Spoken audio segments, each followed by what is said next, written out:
Agaw pansin ang pangalan ng dalawang estudyante na naispatan ng mga netizen mula sa tala ng mga nakapasa sa Negros Occidental National Science High School.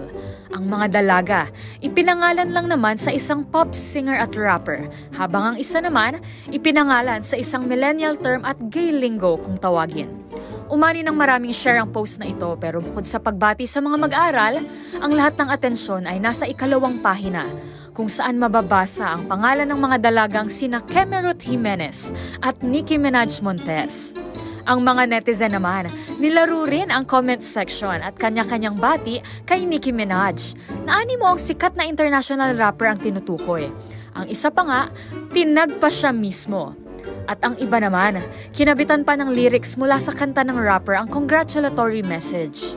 Ika naman ang isa, okay naman daw yung Nicki Minaj. Marahil dahil pangalan naman ito, ang tanong ng marami, sino raw ang nagpapangalan sa kanilang anak ng Kemerut at sinundan ito ng tawa. Pagbati at good luck sa high school life, Kemerut at Nicki Minaj. Para sa MBC TV Network News, ito si Rose Babiera. Sama-sama tayo, Pilipino.